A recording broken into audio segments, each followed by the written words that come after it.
ಕಳೆದ 13 ವರ್ಷಗಳ ಹಿಂದೆ ಕಾಣೆಯಾಗಿದ್ದ ಕಾರ್ಕಳದ ಯುವಕ ಬೆಂಗಳೂರಿನಲ್ಲಿ ಪತ್ತೆಯಾಗಿದ್ದಾರೆ.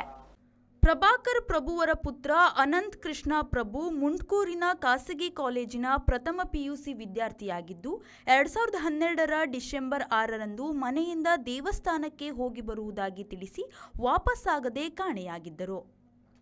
ಈ ಕುರಿತು ಅನಂತ್ ಕೃಷ್ಣ ಅವರ ತಂದೆ ನೀಡಿದ ದೂರಿನ ಆಧಾರದ ಮೇಲೆ ಕಾರ್ಕಳ ಗ್ರಾಮಾಂತರ ಪೊಲೀಸ್ ಠಾಣೆಯಲ್ಲಿ ಅಪರಾಧ ಕ್ರಮಾಂಕ 117/2012 ಅಡಿ ಪ್ರಕರಣ ದಾಖಲಾಗಿತ್ತು.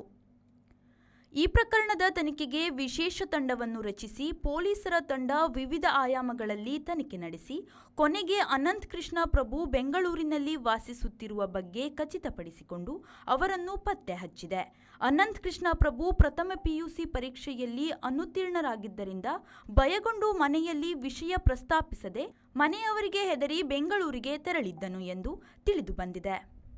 ಈ ಕಾರ್ಯಾಚರಣೆಯಲ್ಲಿ ಉಡುಪಿ ಉಪವಿಭಾಗದ ಪೊಲೀಸ್ ಉಪಾಧೀಕ್ಷಕ ಪ್ರಭು ಡಿಟಿ, ಬ್ರಹ್ಮಾವರ ಪೊಲೀಸ್ ಉಪನಿರೀಕ್ಷಕ ಸುದರ್ಶನ್ ದೊಡ್ಮನಿ, ಉಡುಪಿ ನಗರ ಪೊಲೀಸ್ ಉಪನಿರೀಕ್ಷಕ ಈರಣ್ಣ ಶಿರ್ಗುಂಪಿ ಹಾಗೂ ಸಿಬ್ಬಂದಿಗಳಾದ ಇಮ್ರಾನ್ ಚೇತನ್, ಸಂತೋಷ್ ದೇವಡಿಗ ಮತ್ತು ಮಲ್ಲಯ್ಯ ಹಿರೇಮಠ್ ಇದ್ದರು.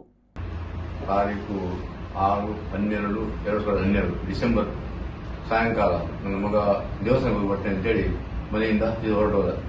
ನಮಗೆ ಅದರ ವಿಷಯ ಅಂತೂ ಗೊತ್ತಿರಲಿಲ್ಲ. ನಮಗೆ ನಮ್ಮ ಪರಮೇಶ್ವರನೇ ಇದ್ದರು, ಅವರನ್ನು ಫೋನ್ ಮಾಡಿದ್ರು. ನಿಮ್ಮ ಮಗಳಿಗೆ ಬಸ್ಸಲ್ಲಿ ನಾನು ನೋಡಿದೆ, ಇನ್ನೇ ಬಸ್ಸಲ್ಲಿ ನನ್ನ ನೋಡಿ ಅವರು ಇಳಿದ ಕೆಳಗೆ ಇನ್ನೊಂದು ಬಸ್ ಬರ್ಬೋದು, ಅವರಿಗೆ ಫಾಲೋ ಮಾಡಿ ಅಂತ ಹೇಳಿದ್ರು. ನಾವು ಇಳಿಸಿದೆ ಅಂತ ಇಲ್ಲಿ ನಮ್ಮ ಫ್ರೆಂಡ್ಸ್ ಮನೆಗೆ ಹೋಗಿರ್ಬೋದು ನೋಡಿಸಿ ಅಂತ ನಾವು ಅಲ್ಲಿಯ ಉಪಾಧ್ಯಾಯ ಇದ್ದರು, ಕ್ಲಾಸ್ ಟೀಚರ್ ಪ್ರಭಾಕರ್ ಶೆಟ್ಟಿ ಅಂತ ಅವರನ್ನು ಕರ್ಕೊಂಡು ನಾನು 4-5 ಮನೆ ನೋಡಿದೆವು. ಇದು ನಮಗೆ ಸುಳ್ಳು ಸಿಗಲಿಲ್ಲ. ನಂತರ ಅಲ್ಲಿ ಜಾಗೇಗಟ್ಟೆ ಅಂತ ಉಂಟು ಮಂಗಳೂರಿಂದ 1 ಕಿಲೋಮೀಟರ್ ಮುಂದೆ. ಅಲ್ಲಿ ರಿಕ್ಷಾದ ಒಬ್ಬ ಕ್ರಿಶ್ಚಿಯನ್ ಒಬ್ಬ ಹೇಳಿದ, ನಿಮ್ಮ ಮಗ ವಿಘ್ನೇಶ್ವರ ಬಸ್ನಲ್ಲಿ ಮಂಗಳೂರು ಹೋಗಿದ್ದಾನೆ, ನೀವೆಲ್ಲ ನೋಡಿ ಅಂತ ಹೇಳಿದ. ಅದಕ್ಕೆ ನಾವು ಮಂಗಳೂರಿಗೆ ಹೋಗುವ ವ್ಯವಸ್ಥೆ ಮಾಡಬೇಕಾದ್ರೆ ಬಸ್ 7 ಗಂಟೆಗೆ ಮುಟ್ತದೆ ಅಂತ ನಾವು 6 ಕಾಲಕ್ಕೆ ಇಲ್ಲಿಂದ ಹೋಗಿ ಕಟೀಲಿಗೆ ಕೈ ಮುಗಿದು ಕಟೀಲಿ ಹೇಳಿದ್ರು, ದೇವರ ಪ್ರಾರ್ಥನೆ ಮಾಡಿ ಸಿಗ್ತಾನೆ ಅಂತೇಳಿ. ಅಲ್ಲಿ ಪ್ರಾರ್ಥನೆ ಮಾಡಿ ಸೀದಾ ಮಂಗಳೂರಿಗೆ ಹೋದೆವು. ಮಂಗಳೂರಲ್ಲಿ ವೆಂಕಟೇಶ್ವರ ದೇವಸ್ಥಾನ, ಕಾರ್ ಸ್ಟ್ರೀಟ್, ಅಲ್ಲಿ ಆ ದಿವಸ ಶನಿ ಪೂಜೆ ಇತ್ತು, ಶನಿವಾರ ದಿವಸ. ಅಲ್ಲಿ ಎಲ್ಲ ಇಲ್ಲಿ ಊಟ ಮೀನು ಹೋಗಿದ್ದಾರೆ ನೋಡೋದು. ಮತ್ತೆ ಗವರ್ಮೆಂಟ್ ಬಸ್ ಸ್ಟ್ಯಾಂಡ್ ಹೋದೆವು, ಅಲ್ಲಿ ತಿರುಗಾಡಿ. ಮತ್ತೆ ರೈಲ್ವೆ ಸ್ಟ್ಯಾಂಡ್ ಎಲ್ಲ ನೋಡಿದೆವು, ಅಲ್ಲಿ ನಮಗೆ ಸುಳ್ಳು ಸಿಗಲಿಲ್ಲ. ಮತ್ತೆ ನಮ್ಮ ಫ್ರೆಂಡ್ಸ್ ಇದ್ರು, ನೀವು ಹೋಗಿ ಮಾಲಲ್ಲೆಲ್ಲ ನೋಡ್ತೇವೆ, ಕೆಲಸ ಮಾಲಲ್ಲಿ ಕೂತ್ಕೊಳ್ಳಿ ಮಕ್ಕಳು ಹೆದ್ರಿ ನೋಡ್ತೇವೆ ಅಂತ ಎಲ್ಲ ಹೇಳಿದ್ರು. ಮತ್ತೆ ನಾವು ಸೀದಾ ಮನೆಗೆ ಬಂದೆವು. 11 ಮನೆ 12 ಆಗಿದೆ ಮಂಗಳೂರಿಗೆ. ಮತ್ತೆ ಅಲ್ಲಿಂದ ನಾವು ಮೊದಲ ದಿವಸ ದೇವರ ಚಿಂತನೆ ಶುರು ಮಾಡಿದೆವು. ಅಲ್ಲಿಗೆ ಹೋದೆವು, ಇಲ್ಲಿ ಕಾರ್ಕಳ ನಮ್ಮ ಗ್ರಾಮಾಂತರ ಠಾಣೆಗೆ ಹೋಗಿ ಅಲ್ಲಿ ಕೇಸ್ ಫೈಲ್ ಮಾಡಿದೆವು. ಮತ್ತೆ ನಮ್ಮ ದೇವಸ್ಥಾನಕ್ಕೆ ಹೇಳುದು, ಇಲ್ಲಿ ಅವರು ಬರ್ತಾನೆ, ನೀವು ಹತ್ರ ಸಿಗುತ್ತಿಲ್ಲ, ಒಂದು ಒಳ್ಳೆ ಜಾಗದಲ್ಲಿ ಇದ್ದಾರೆ ಅಂತ ಹೇಳ್ತಿದ್ರು. ಎಲ್ಲ ಮುಂದೆ ಕೇಳಿದೆವು, ಏನಾದ್ರು ಬರ್ತಾನೆ ಹೇಳಿ. ಅದಕ್ಕೆ ದಿಢೀರಾಗಿ ನಾವು ಸ್ವಲ್ಪ ಪ್ರಾರ್ಥನೆ ಇಟ್ಟಿದ್ದೀವಿ ಅವತ್ತು. ಒಂದು ದಿವಸ ಬಂದ್ವಿ, ಟೀಮ್ ಬಂದು. ನನಗೆ ಸದ್ಯಕ್ಕೆ ಆಯ್ತು, ಎಂತದ್ದು ಗೊತ್ತಿಲ್ಲ. ಫಸ್ಟ್ ನಾನು ಪೊಲೀಸ್ ನಾವು ಮಾತಾಡೋದು ನಮಗೆ ಕಾಂಟ್ಯಾಕ್ಟ್ ಕಮ್ಮಿ ಅಲ್ಲ. ಈಗ ನಾನು ಎಂತದ್ದು ಹೇಳಿದೆ, ಹೀಗೆ ನಿಮ್ಮ ಮಗ ಹೇಳಿದ ಹೀಗೆ ಹೇಳಿದ, ಹಾಗೆ ವಿಷಯ ಹೇಳಿದ್ವಿ. ನಾವು ಬರ್ತೇವೆ ನಿಮ್ಮ ಅಂಗಡಿಗೆ, ನಮಗೆ ಮಾಹಿತಿ ಎಲ್ಲ ಬೇಕು ಆಯ್ತು ಹೇಳಿದ್ರು.